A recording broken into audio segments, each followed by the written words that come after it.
I'd like to welcome you to this fourth in our four-session introduction to the Gospel of Luke, an overview of the way in which Luke tells the story of Jesus. My name is Jim Boyce. I'm a retired professor of New Testament and Greek at Luther Seminary in St. Paul, and my family and I have been members of Roseville Lutheran since 1979.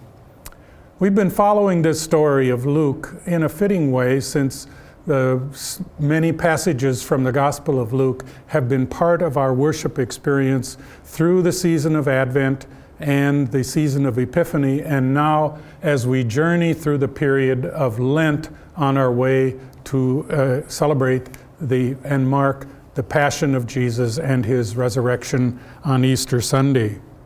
Luke tells this story, as we've noted, in a special way with unique materials, and so fitting for us to follow Luke as disciples on this way with Jesus to Jerusalem and the cross.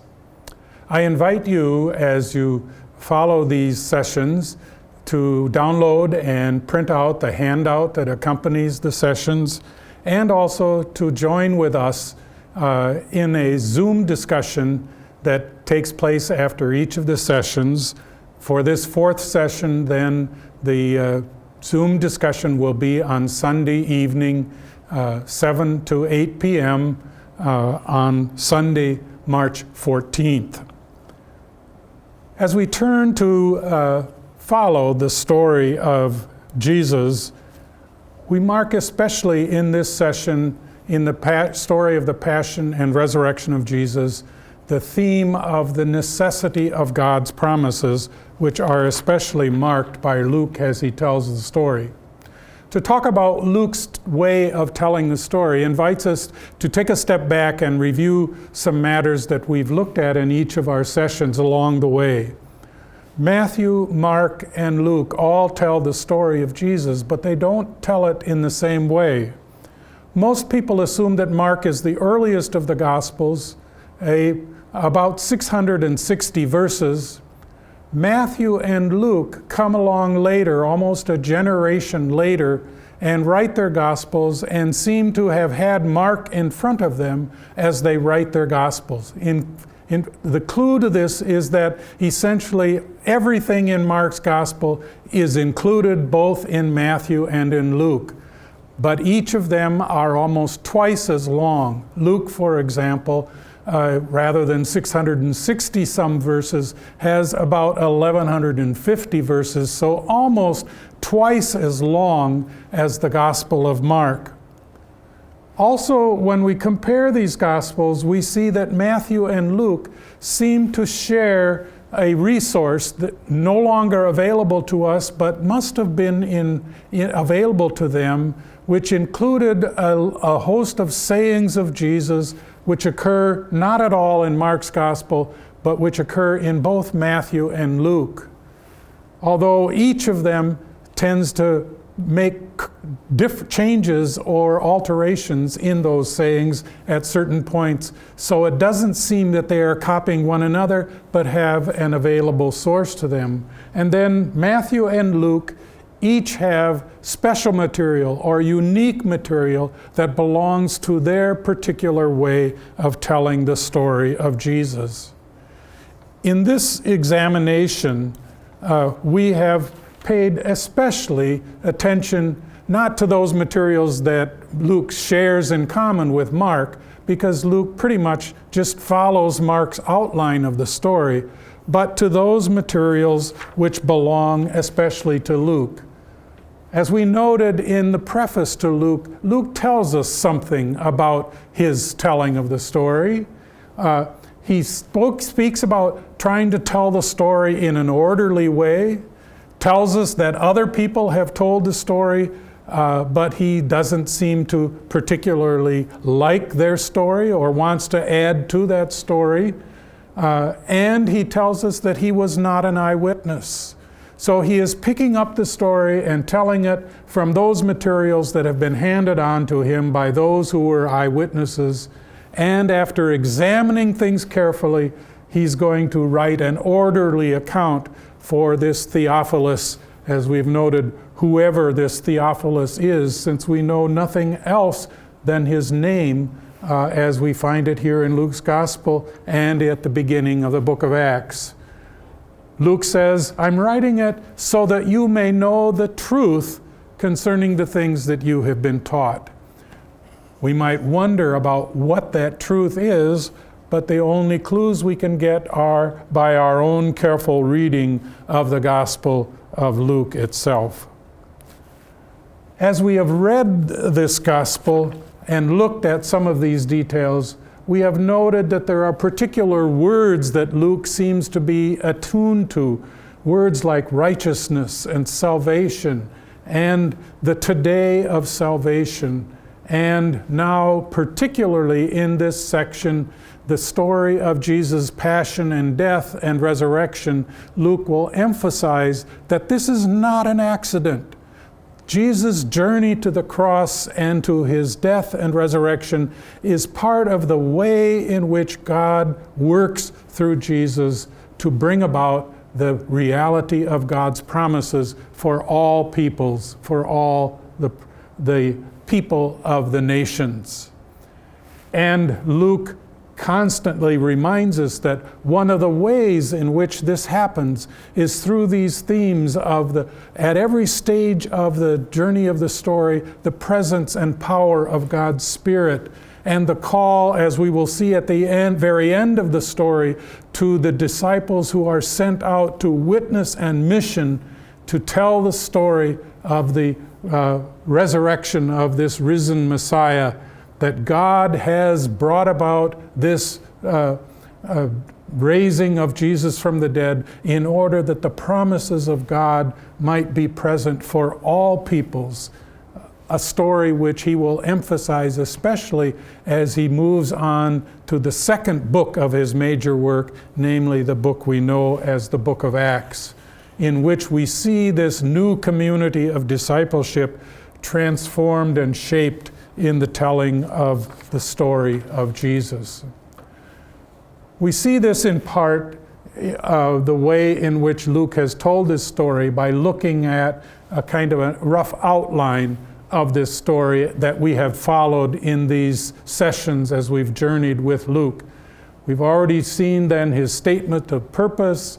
In session 1, we read the birth and the infancy narrative, which is unique to Luke's gospel, and his way of telling the story, as we've noted, kind of sets an overture of all of these themes for the working out of the story of Jesus in the gospel.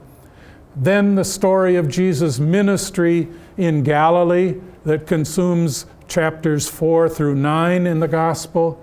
Much of that material simply borrowed from the Gospel of Mark, tells the stories of Jesus' healings, teaching, and parables and the like. And then in session 3, we followed Luke's travel narrative, as we called it, the journey to Jerusalem, in which Luke tells us that Jesus sets his face to go to Jerusalem. He arrives at the very gates of Jerusalem and begins teaching the crowds in Jerusalem, and that takes us to the point of where we begin the story then in this final section of Jesus' ministry in Jerusalem before the Passion in chapters 20 and 21, and then the story of Jesus' passion and death in chapters 22 and 23, and then finally the resurrection narrative. Much of the material in the Passion and ministry in Jerusalem simply follows Mark's outline, as is noted in your handout, but the resurrection narrative is completely different from any of the other Gospels in terms of the way Luke tells the story. And we'll talk a little bit about what is it about that difference as Luke tells the story of the resurrection as we work through the Gospel. One of the things that we have noted along the way is to note particular material that belongs uniquely to Luke's Gospel. As I've just said, in the story of the Passion and death, Luke pretty much follows an outline that is set already by Mark's story, and we know that story full well. It begins with Jesus' entry into Jerusalem that we celebrate on Palm Sunday, and then his teaching during the days going up to his death.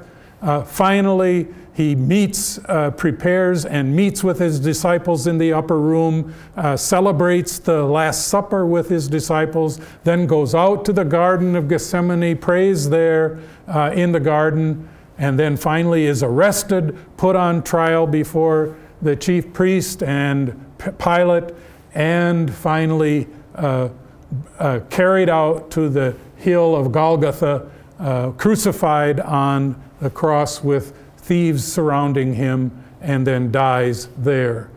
And then we move to the story of the resurrection, where Luke takes a different tack in the story. So we're going to follow the story pretty much looking for those details that belong especially to Luke as he follows Mark's outline.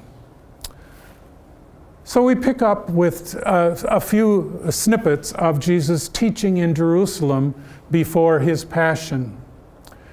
Chapter 20. So one day he's teaching the people and telling the good news. Notice how Luke characterizes the teaching of Jesus in Jerusalem during this time. So on the one hand, Jesus is teaching and telling the good news. Notice, you can imagine here, it's not the good news about himself, it's the good news about what God is doing in Jesus' ministry, in the presence of the Spirit through Jesus' ministry among him. And the chief priests and the scribes come up to him and they say, "By what authority do you get off doing these things? Who gave you this authority to talk to us like this?" Notice what they are doing here is challenging the good news that indeed in Jesus' presence among them, this is God in their midst. Where do you get off? Where is your authority? Who gave you this authority? Aren't you presuming a little too much? So we see the character of much of Jesus' teaching as we move to the Passion. Jesus tells them the good news, but his authority to be able to tell them that he is speaking to them the promises that are about the mercy of God. By what authority does he have the authority to speak for the person of God? What kind of a person is he? Is he a prophet? And that is the question we see again and again, and Jesus answers them, tell me, where's John's authority come from? If you don't tell me that, then neither will I answer your question about my authority to do these things. So people come up to him and they comment on the temple, how it's adorned with the beautiful stones. And once again, as we noted at the end of session 3, Jesus speaks to them and says, "The days are coming when not one stone in this temple will be left upon another." This is another, you might say, circumstantial kind of clue in the narrative of Luke, that we are dealing with a situation where the temple and Jerusalem have already been destroyed. This is the context of the disciple community to which Luke seems to be writing. And then notice another little clue that is unique to Luke. They say, "Teacher, tell us, when's this going to be? What's going to be the sign that is about to take place?" And Jesus says to them, "Be careful, beware.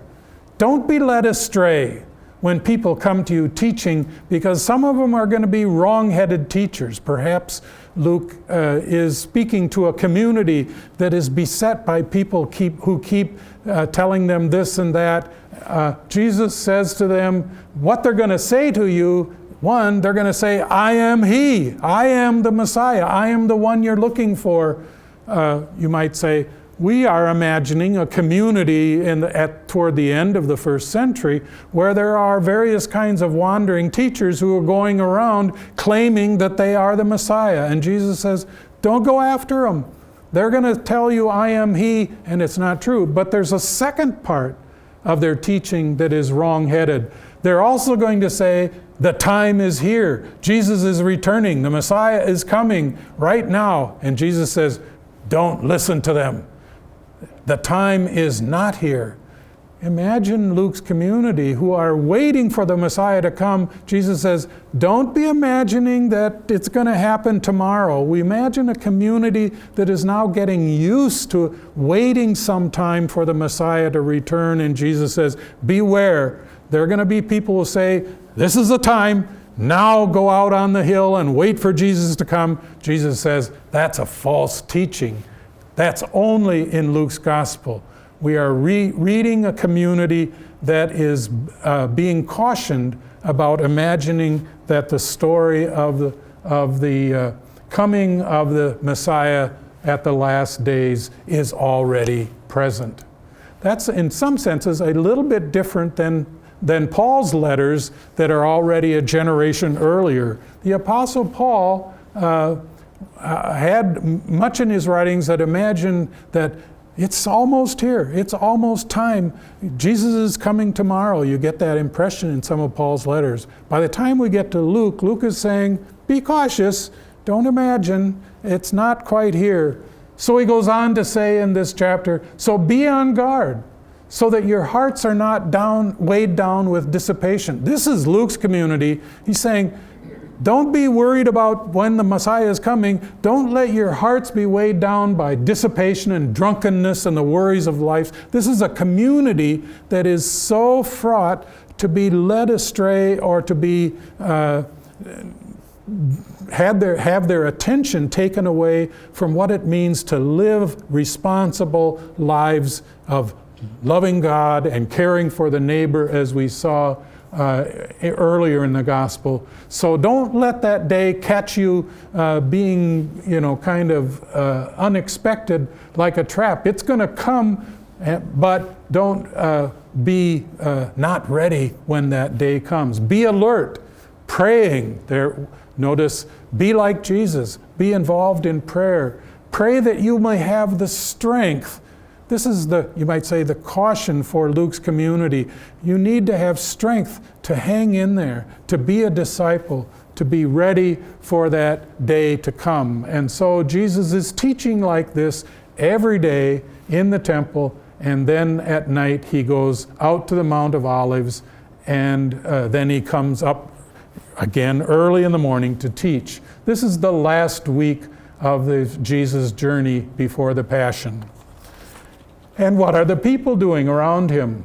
It's time to celebrate the festival of the unleavened bread. It's time of the Passover. It's near, and the chief priests are looking for a way to put Jesus to death. They are afraid of the people. And then this is a unique feature of Luke's story. So we know the leaders are looking for a way to get rid of Jesus.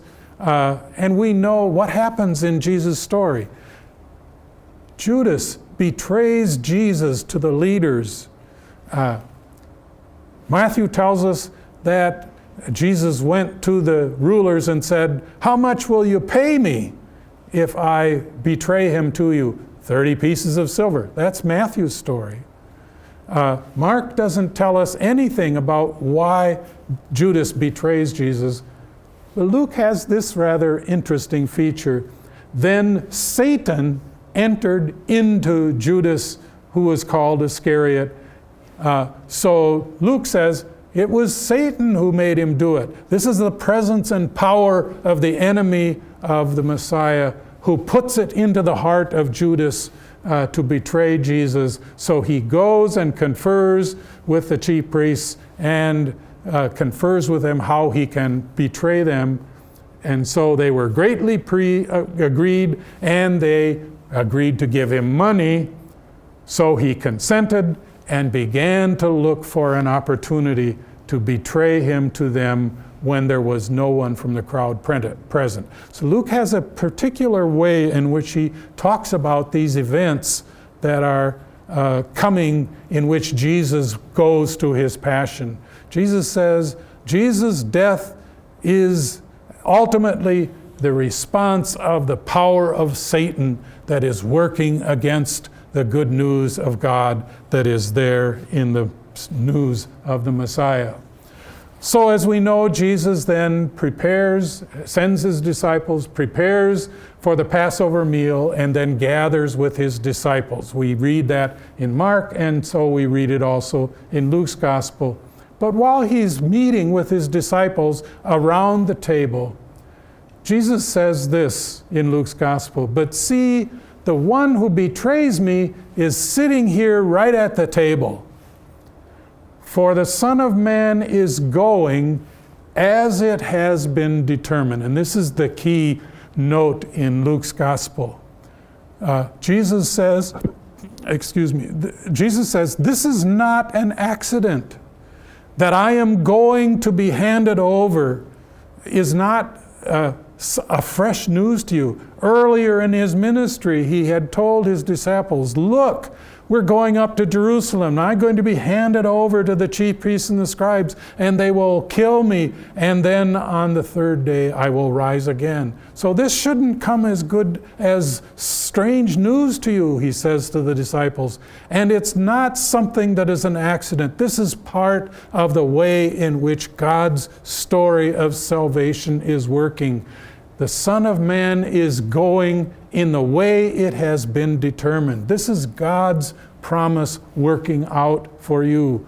But woe to that one by whom he is betrayed. In some senses, you could say this is kind of the mystery of the gospel. That on the one hand, that Jesus goes to his death is part of the very workings of God's promises to carry on and to bring about the salvation. A Savior has been born for you in the city of David. But that story of salvation works to an end in which there is one who works in the ways of God to bring about that salvation. So then they began to, and this is interesting, they began to ask one another which one of them was going to do this. At least as Luke tells the story. They hadn't a clue. Who's going to do this? Strange kind of language as they look at this. Then after the meal, Jesus goes to the garden. And Luke tells the same story that Matthew and Mark tell, but he tells it in a very different way. And we'll look at some features of this story as Luke tells about Jesus praying in the garden. So, typical of Jesus, he withdraws from them a stone's throw and he kneels down and prays. "Father, if you are willing, remove this cup from me." Perhaps we might not see it so readily in the other Gospels, but it's fairly clear in Luke's Gospel that the prayer that Jesus prays in the garden is exactly the same prayer that Jesus has taught his disciples to pray. What do we pray? Our Father, who art in heaven, hallowed be your name. Your will be done on earth as in heaven. What does Jesus pray? If you are willing, let your will happen. Remove this cup from me. But it's a prayer for the will of God to be done, much as he has taught his disciples to pray. And then this scene. As Jesus is praying, an angel from heaven appears.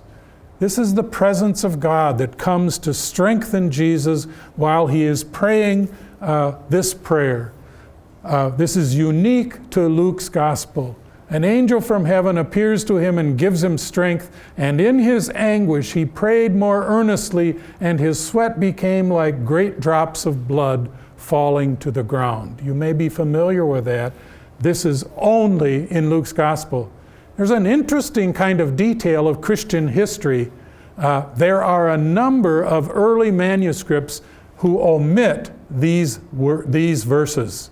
The verses are not there. The text goes from the previous verse to verse 45 with no indication that something is missing. Why would somebody omit that? Most scholars assume that our best manuscripts have this in them, but there are a lot of good manuscripts who don't. How would it get left out? Or how would it get added in if it wasn't there originally? Was it there in Luke's gospel? This is a matter of rather interesting about the tradition. You could imagine why it might get left out. Why would Jesus need to have an angel coming from heaven to strengthen him? Isn't he the very Son of God? Why would we have that? Or he prays so earnestly to get this cup taken away from him. Doesn't Jesus want to go to the cross? Why would you want to have a Jesus who tries to escape the cross? What kind of a Messiah Savior is that? I'm just playing the devil's advocate here and saying, why would somebody want to leave it out? You can imagine why that would be. Most scholars assume it's likely that this was in the text, but it's not in any other tradition. It's only in Luke's gospel. It shows us a picture of Jesus wrestling in prayer with the Father in a much more earnest way. His sweat becomes like drops of blood. That's how hard Jesus is praying in order for this cup to be taken away from him. And so when he gets up from prayer, he comes to his disciples and finds them sleeping. Stop. You've heard this in other Gospels, in Mark's Gospel and in Matthew's Gospel. Not only does Jesus come and find them sleeping, but he finds them sleeping and says, watch, and then he goes back and prays again, comes back and finds them sleeping, and then he says, watch, then he goes back and prays and comes back and finds them sleeping. How many times does he do that? 3 times in Matthew and in Mark. Matthew follows Mark at this point. Luke does not follow Mark at this point.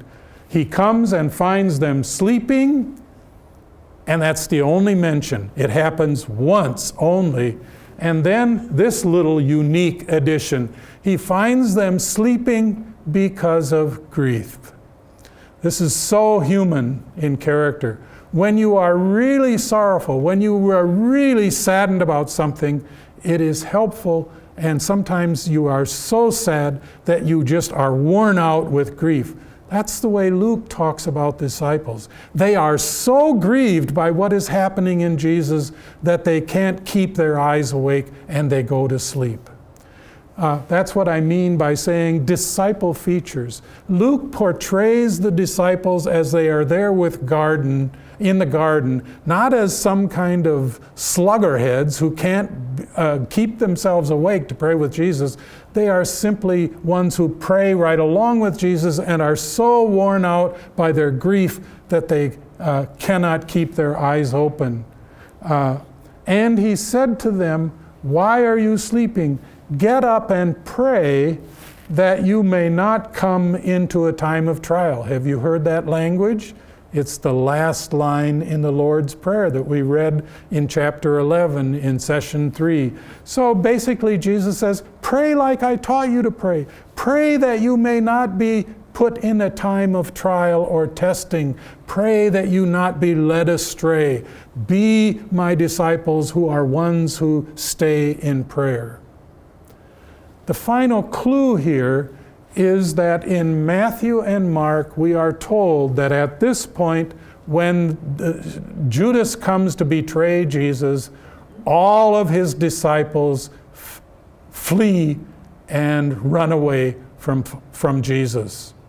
That detail is nowhere in Luke's gospel. Luke does not mention any forsaking of Jesus by the disciples. So when you put all of these pieces together, you get a very different impression of what it means to be a disciple, what the disciples were like. They pray with Jesus. Jesus cautions them to pray like he has taught them to pray, and he says, be ready, pray that you not enter into temptation, and then moves on in the story to the betrayal and the arrest and trial. But there is no mention whatsoever that any of the disciples flee from Jesus or forsake him. So a very different picture of the disciples in this passion narrative. And then we go on to, once Jesus is arrested by the troops, then he is taken to trial before Pilate and before Herod. And in those trial scenes, we have, again, as Luke tells the story, a very different kind of emphasis in the way that Luke tells it, particularly related to some themes which we've been seeing in Luke's gospel. This is rather interesting in terms of the way Luke talks about his arrest. Pilate talks to them and he says, you brought me this man as one who, that use of the word as doesn't say, that's what I say, this is what you were saying. So this tells us, what were the people saying? Why did they bring him to Jesus? What were the charges that were leveled against Jesus? He is one who perverts the people. He is leading the people astray. That's why we bring him before you, Pilate. There are charges against Jesus, and the charges are very specific. So Pilate says, so I examined him in your presence, and I have not found this man guilty of any of your charges. Jesus is innocent. That's what Pilate says. And neither has Herod found him guilty, because Herod put him on trial, and then he sent him back to us. So indeed, Herod agrees with that. Indeed, he has done nothing deserving of death. This is rather interesting. So when we read Luke's gospel, Pilate, this representative of the Roman government, official in the trial scene, pronounces that Jesus is not guilty. He has done nothing that's worthy of the charges you brought against him. Pilate, you might say, is off the hook, except that he finally, because of the clamoring of the people, gives in, and even though he has pronounced Jesus innocent, he pronounces the death sentence and says, take him out and crucify him. That is a theme especially noted in Luke's gospel, namely that Pilate pronounces again and again that Jesus is innocent of the charges that have been brought against him. In the end, however, the necessity works its way out. Jesus is taken to the trial. He is taken to the place of the skull where they crucified Jesus there with the criminals. You know this story. But again, as Luke tells the story is very different as Jesus is on the cross. We often talk about the last words of Jesus. The last words of Jesus, as we talk about the 7 last words, are not in every one of the Gospels. Matthew and Mark have Jesus say only one thing from the cross, and that is, my God, why have you forsaken me? Jesus in Mark and Matthew pronounce his utter forsakenness even by God. This is the last breath, the last word of Jesus. But that's not what John's gospel writes, and it's not what Luke's gospel writes of the sayings of Jesus. And you know these sayings very well. They are only in Luke's gospel. First of all, as Jesus is on the cross, he says, Father, forgive them, for they know not what they do. Can you see this kind of theme from Luke's gospel? This is about the mercy and the grace of God, and even to the very last, Jesus is pronouncing the mercy and forgiveness of God even on his enemies, even on the ones who are crucifying him. Still, the good news of the gospel is what Jesus speaks for the people. And then one of the thieves speaks to him, and one of them rails on him, but the other thief says, this man is not guilty of this. He's being crucified innocently. So he turns to Jesus and says, remember me in your kingdom. And Jesus says, truly, I tell you, today. Get it? Heard that word before in Luke? Of course. Today, salvation has happened in Zacchaeus' house. Today, a Savior has been born for you. And at the very end of the story, at Jesus' very death, Jesus is still, you might say, handing out salvation. Today, you will be with me in paradise. Today is the day of salvation. Even at the very foot of the cross, We see that in Luke's story. And so then it's noon, darkness comes over the land, and then Jesus cries out with a loud voice, not, my God, why have you forsaken me? He cries out with a loud voice and says, Father, into your hands I hand over my spirit. So the Spirit has been present with Jesus throughout his ministry, and now at his death, he hands that Spirit over to the Father. And after handing over his Spirit, having said this, Luke writes, he breathed his last. The translation does us a little bit of a disservice there in terms of this. It's really a double whammy, so to speak. The word breath and spirit are the same word in Greek. So when it says he breathed his last, it says he expirated. Our word expire kind of brings that image along. So he handed over his spirit and then he expired. He let go of his breath. He let go of the Spirit. The Spirit departs from Jesus. This is death.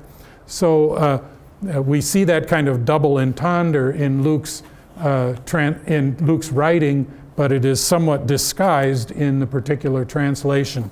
And then, as we have seen, the centurion pronounces a final judgment.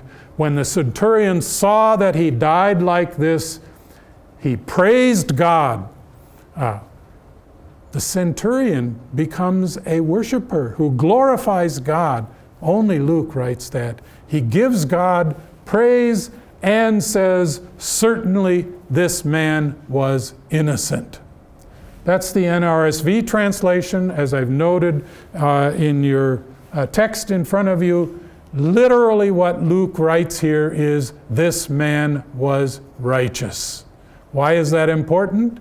Well, I hope by now you have been aware that this is a theme.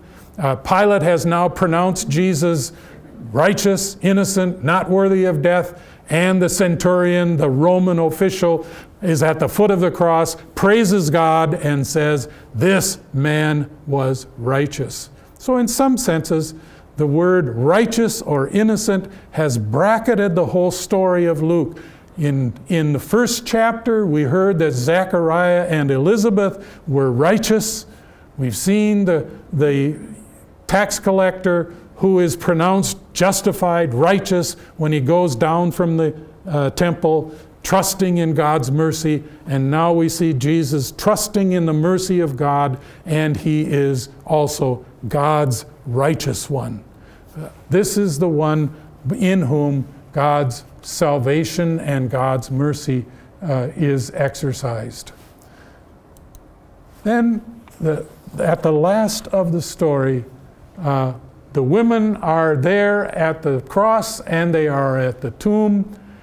The crowds have gathered together for the spectacle. They returned home beating their breasts, but not the women. And many have called attention to the women who play a very special role in the ending of Luke's story in the gospel. In all his acquaintances, including the women who had followed him from Galilee. This is perhaps a telling detail. How many disciples did Jesus have? Most of us, I suspect, would say 12. There are 12 disciples.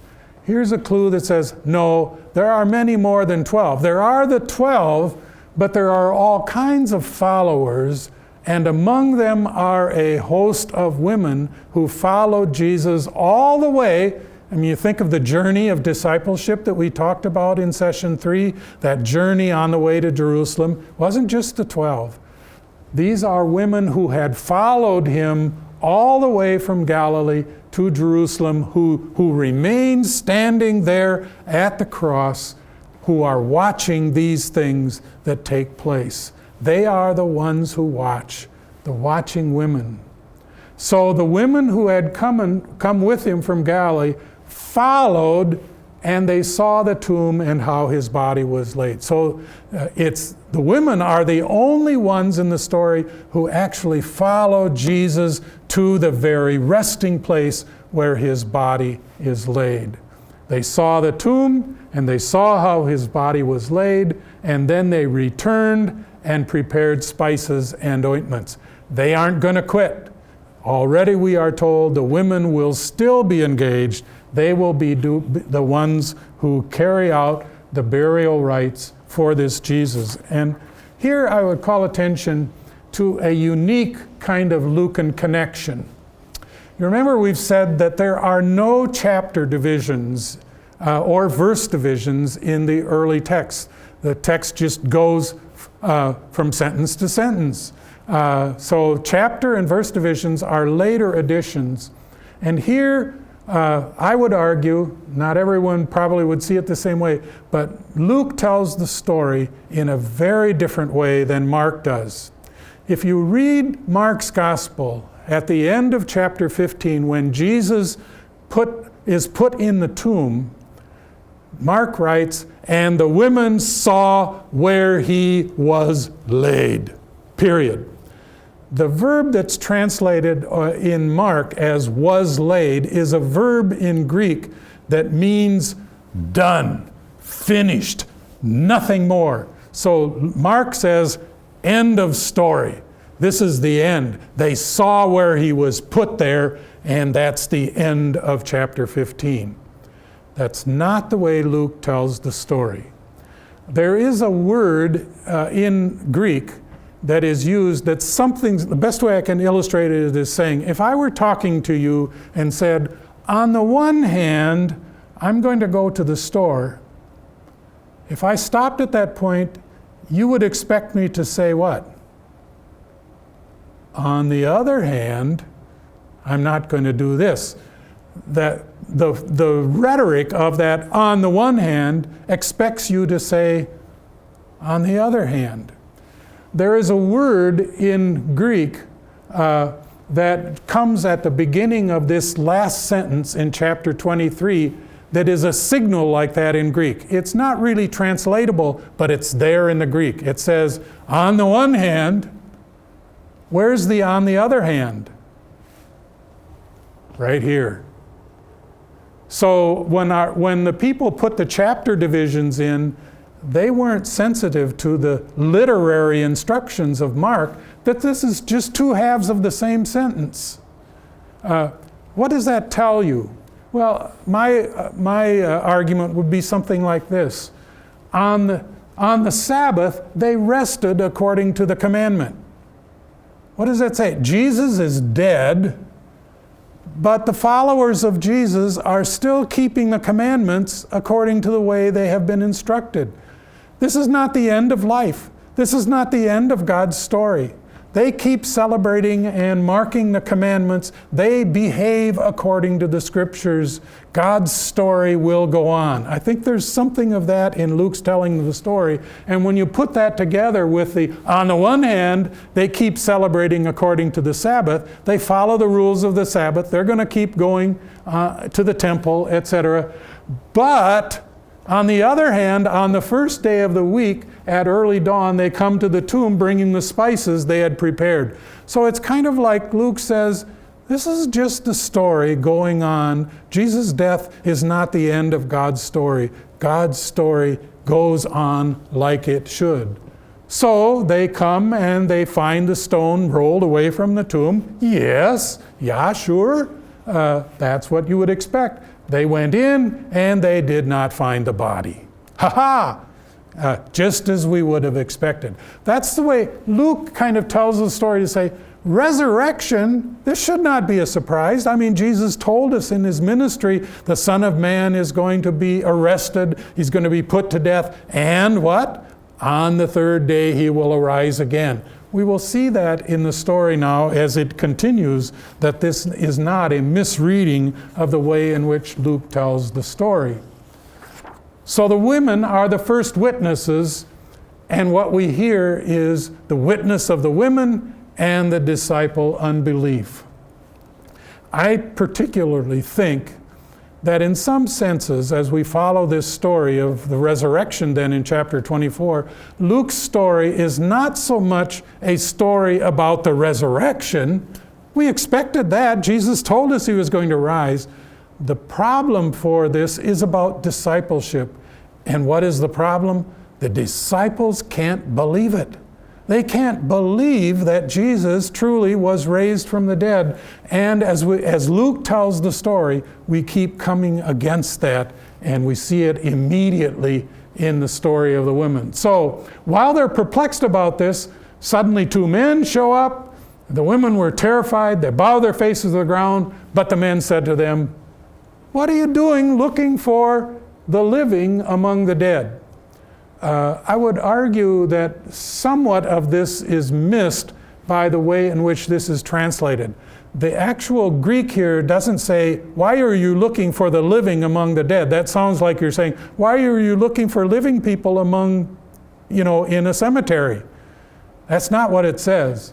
The Greek says, "Why are you looking for the one who is living?" That's an announcement that Jesus is raised from the dead. Why are you looking for that one who is living among dead people? He's risen from the dead. He is not here. Just in case you missed what I just said, he has arisen. And then remember, you should know this. Remember how he told you while he was still in Galilee that the Son of Man must. There's that necessity. It is necessary that Jesus arise from the dead. You've heard this before. Here we repeat it again. He must be handed over to sinners, be crucified, and on the third day rise again. And they say, "Huh? No." Luke says, "And the women remembered his words." They said, "Yes, now we remember." So they remembered his words, they ran back from the tomb, and they told all this to the 11 and to all the rest. Remember how many disciples? It's the 11 plus a whole host of people. So now the women hear the news, they are told, "Remember what he told you?" And they say, "Yeah, we remember." And then they run back to tell the disciples, "Yes, Jesus has been raised from the dead." Now it was Mary Magdalene, Joanna, Mary the mother of James, and the other women who told this to the apostles. But these words seemed to them an idle tale. They seemed like nonsense, and they did not believe them. Actually, what the Greek says is they kept on not believing, or my preference would be to say they persisted in their unbelief. They will not accept the testimony of the women. They choose to remain unbelievers at this point. That's what Luke tells us. Only Luke puts it that way. And that's not the end of the story. Next verse. So Peter gets up and he runs to the tomb, and I like this, stooping and looking in. Peter won't even go in. He's about as brave to say he stoops over and he peeks in to the tomb, and then he goes back, even sees the linen cloths all there by their lonesome. So then he goes home amazed at what had happened. Still he doesn't believe. Better translation, he goes home wondering about what has just happened. That's about as far as Peter can move. He wonders. I wonder what's going on here, etc. There are some manuscripts who leave these two verses out. You can't have Peter going to the tomb and then going back and not moving to faith. That's not a good way for telling about Peter. And then you know this story. So next breath, now on the same day, two of them, namely disciples, are going on their way to Emmaus. And you know this story. This is a beautiful story, a long story of the birthing of faith among the disciples. One of the things that makes this story so fascinating is that as we read the story, it's a beautiful dramatic device, because as readers, we know what's going on. When Jesus shows up and starts walking with them, we say, aha, we know something that you characters in the story don't know. It's kind of like watching a drama and the audience knows things that the people in the drama don't know. And that's exactly what happens here. They're walking along talking, Jesus draws near, but their eyes were kept from recognizing him. So Jesus says, what are you talking about? And they say, we're talking about the things that are going on in Jerusalem. And they talk to him and say, are you the only stranger who doesn't know what's going on in these days in Jerusalem? And Jesus, kind of like the interlocutor, says, what kind of things? And they replied, the things about Jesus of Nazareth. And notice in this section, if you read this carefully, they verbatim tell every event that has happened in the occasion of Jesus' resurrection. The things about Jesus. He was a prophet. He was mighty in word and deed. They handed him over. He was crucified. But until we get to this point, notice what Jesus has said. They will hand him over. He will be crucified. And what's the next part of this story? He will be raised on the third day. But they stop at that point, and instead they say, we had hoped. Saddest line in the New Testament. We had hoped that he was going to be the one, but now he's been in the tomb 3 days. They can't get to the point of believing that Jesus is actually risen. It's now the third day. Third day? Ever heard about third day before? Of course they had. And moreover, what's more, some women on our group went to the tomb early in the morning, and when they didn't find his body, they came back and told us that they had seen an angel who told them that he was alive. Notice how they tell the whole story verbatim. And some of those who were with us went to the tomb and found it just like even the women had said. That's what Luke writes. Just as even the women had said. And who was it that went to the tomb and found out? Peter, but he didn't believe either. This is a fascinating story of the failure of faith. And then at this point, Jesus says to them, you stupid dunderheads. That's the way I would translate the original here. Oh, foolish you are. That's kind of a nice translation. Oh, foolish you are, and slow of heart to believe. That's what you are slow of heart to believe. You disciples can't muster it. Was it not necessary? This is the way it had to be. This is about the necessity of God's promises in the Messiah, that he should suffer these things and enter into his glory. And so, beginning with Moses, that means starting from the beginning of scriptures and all the prophets, he interpreted to them the things about himself in all of the scriptures. Well, you'd kind of figure with Jesus as your teacher and going through all of the scriptures and all of the things, the disciples might be moved to some form of faith or belief. Nope, doesn't happen yet, even with Jesus as their teacher. So they get near to their hometown where they're going, and they turn to Jesus and they say, stay with us. It's getting along toward the end of the day, so probably you shouldn't go any further. So just come and stay with us because it's almost evening. Still yet, they haven't a clue as to what's going on. So then Jesus sits down to eat with them. He takes bread, blessed it, broke it, and gave it to them. Now maybe your eyes are and your mind, he took bread, broke it, gave it to them. Ever heard that kind of action before? Of course. This is Jesus eating with his disciples. And then their eyes were opened and they recognized him. Ta-da! It's Jesus. And then I think here's a little sense of humor, I think, in the story. And as soon as they recognized him, he vanishes. So now they got Jesus, and then he's no longer there. Gee, thanks, in the story. So they said to each other, were not our hearts burning when he was talking to us on the road? And he opened up the scriptures to us, of course. So that same hour they got up, they run all the way back to Jerusalem, and they find the 11 and their companions gathered. And this is a somewhat elusive or hidden. Who's the they here? If you read in the direction, you're tempted to say they run all the way back to Jerusalem and they found the 11 and the companions gathered together and they were saying, the Lord has risen. You assume it's the 2 disciples who've run all the way back to Jerusalem and they tell the others, Jesus has risen. No, the Greek is very clear. The they who tell them are the 11 who are gathered. So it's kind of like they run all the way back to Jerusalem to tell that they've seen Jesus. They burst through the door and the 11 say, ta-da! Jesus is risen. And they say, gee, thanks.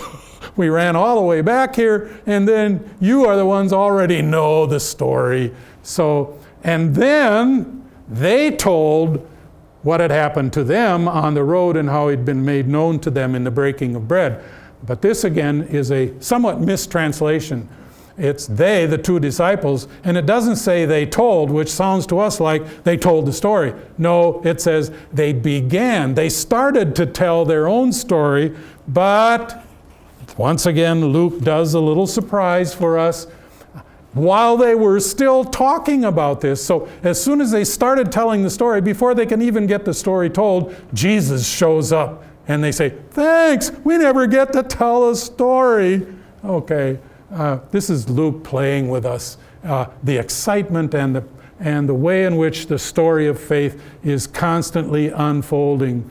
And so they thought they were seeing a ghost. And when they had said this, he showed them his hands and his feet.